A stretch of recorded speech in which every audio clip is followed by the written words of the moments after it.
Hai, salam jumpa para suster, para postulan, dan para novis yang ada di Kupang. Salam kenal juga dari saya. Perkenalkan, nama saya Suster Fernanda. Saat ini saya tinggal di komunitas CB Shantikara di Yogyakarta. Terima kasih ya Suster Anunsita yang sudah menghubungi saya kemarin dan meminta saya untuk sedikit berbagi dengan para suster di sini. Suster Anunsita dengan saya pernah tinggal satu komunitas ya suster ya di Jogja, dan saat ini kita berjumpa kembali melalui media ini.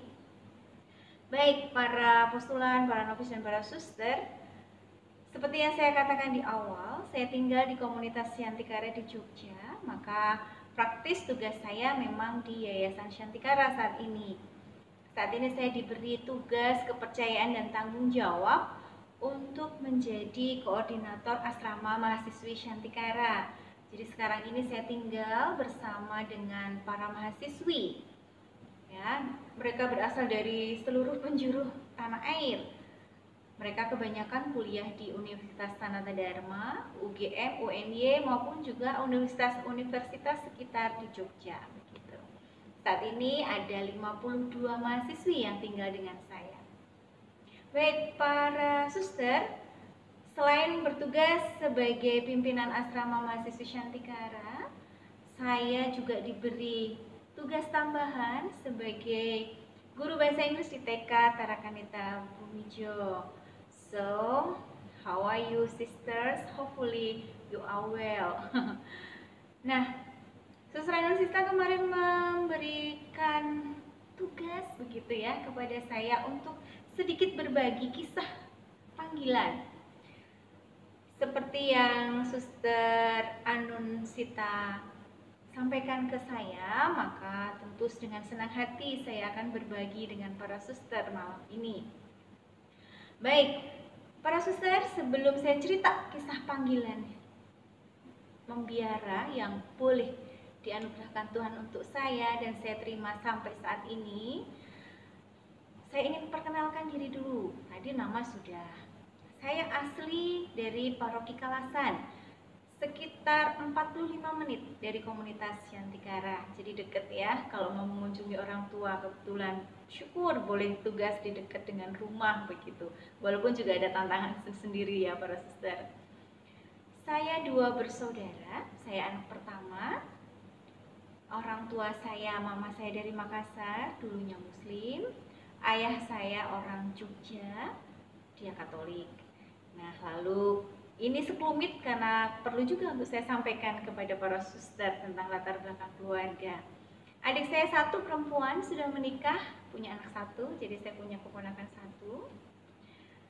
Kisah panggilan saya boleh dikatakan tidak terlalu berjalan mulus, dalam arti di awal-awal menanggapi rahmat panggilan Tuhan ini juga lalu tidak serta-merta orang tua mengizinkan, terutama mama ya, karena memang beliau backgroundnya Muslim, tidak mengenal apa itu hidup membiara.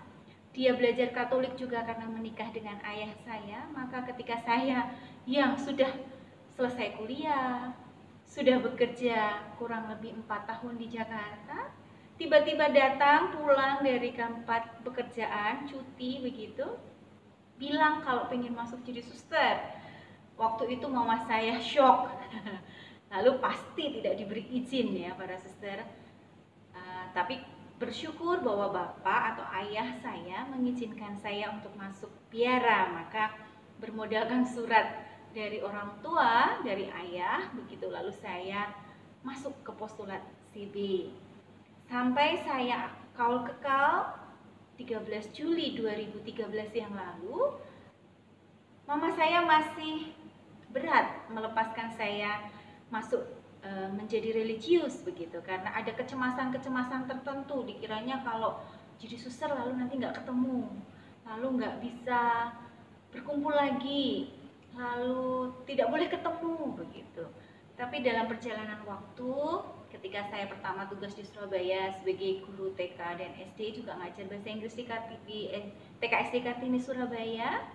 Lalu tugas yang kedua saya studi di Universitas Sanata Dharma, kuliah di pendidikan bahasa Inggris.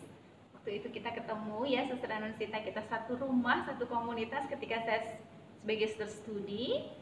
Lalu setelah lulus kuliah, saya bertugas di Asrama Mahasiswa Shantikara dan juga sekaligus di TK Tarakanita Bumijo.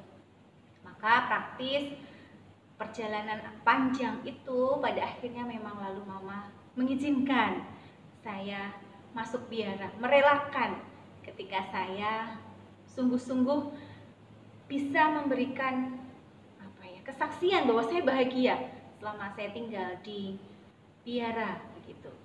Nah, mungkin para suster juga bertanya-tanya, kalau dulu sudah pernah kuliah, sudah pernah kerja, kok mau ya jadi suster? Itu misterinya. Saya tidak pernah punya cita-cita ingin menjadi suster. Maka boleh dikatakan panggilan saya panggilan dewasa para suster. Saya baru menerima rahmat panggilan itu di usia saya yang ke-22. Artinya saya sudah selesai kuliah, saya sudah bekerja, lalu saya bergulat selama kurang lebih 2,5 tahun untuk memutuskan apakah saya mau menikah atau saya masuk suster begitu. Lalu juga meninggalkan semua hal yang sudah saya coba saya raih dari nol ya ketika bekerja begitu, dengan segala macam fasilitas yang saya peroleh karena saya bekerja gitu. Tapi memang jujur waktu itu ada sesuatu yang kosong di hati saya, yang tidak bisa diisi oleh apapun. Bahkan materi yang boleh saya dapatkan ketika saya bekerja selama kurang lebih 3 tahun di Jakarta sebagai seorang sekretaris begitu, tidak bisa mengisi kekosongan itu. Ternyata materi bukan jawaban untuk mengisi kekosongan hati itu, karena ternyata jawabannya ada dalam kebersamaan, keintiman, kedekatan dengan Tuhan. Itu yang bisa mengisi kekosongan hati. Maka dengan penuh gundah gulana juga waktu itu, pergulatan juga, cemas dan khawatir, saya memberanikan diri untuk menjawab rahmat Tuhan itu, untuk lalu meninggalkan semuanya, keluarga, prestasi, karir, dan apapun yang pernah saya raih, lalu saya masuk ke postulat CB. Nah, pergulatan lagi ketika mengalami masa-masa pembinaan ya para suster, ketika sudah dulu pernah bekerja, masuk sebagai postulan, aspiran dulu, postulan, lalu novis, junior tahun pertama, kedua, sampai akhirnya menjadi anggota tetap di kongregasi suster-suster CB, naik turun dinamikanya. Tetapi satu hal yang pasti para suster, ketika saya mengalami situasi yang tidak mudah di dalam pergulatan di tempat karya, pergulatan bersama para suster sekomunitas, maupun juga tugas-tugas yang dipercayakan kepada saya, biasanya saya akan kembali ke motivasi awal. Kenapa saya dulu ingin jadi suster? Dan itu yang membantu saya untuk lalu terus berdiri sampai saat ini. Meskipun juga kadangkala tidak selalu bisa tersenyum, penuh air mata, tetapi bukankah seperti itu juga ya Bunda Elizabeth, Bunda yang kita ikuti, mencucurkan air mata. Rupanya ini menjadi rahmat juga untuk para pengikutnya. Saya pun juga sering mencucurkan air mata, tetapi justru dengan begitu saya mengalami bahwa saya tidak bisa sampai saat ini seperti sekarang ini tanpa belas kasih dan cinta Allah yang luar biasa untuk saya. Maka para suster, di hari Minggu yang istimewa ini, hari Minggu panggilan, semangat untuk yang sedang berproses, baik itu para suster, novis, maupun juga para postulan. Yakinlah Tuhan tidak akan pernah meninggalkan kalian. Saya sudah mengalaminya. Pasti juga para suster profes yang mendampingi teman-teman, para suster di postulat dan novisiat di Kupang pun juga men-sharingkan hal yang sama, bahwa panggilan tidak akan pernah berjalan mulus. Tetapi justru ketika semuanya tidak berjalan mulus, maka disitulah rahmat Tuhan yang luar biasa bisa kita alami. Karena kalau hidupnya mulus, jalannya lurus, nggak seru para suster, ya kan? Kalau ada gelombang-gelombangnya kecil, kerikil-kerikilkan kecil, itu baru seru, itu baru namanya hidup. Karena kita bisa merasakan ada gelap ketika kita melihat terang. Kita bisa merasakan pahit karena kita pernah merasakan manis. Kita pernah merasakan gembira karena kita pernah merasakan sedih. Kita bisa merasakan bahagianya ketawa karena kita pernah juga meneteskan air mata, kekecewaan dan kepedihan. Namun yang pasti kita harus percaya Tuhan tidak pernah tinggal diam. Selamat berproses adik-adikku.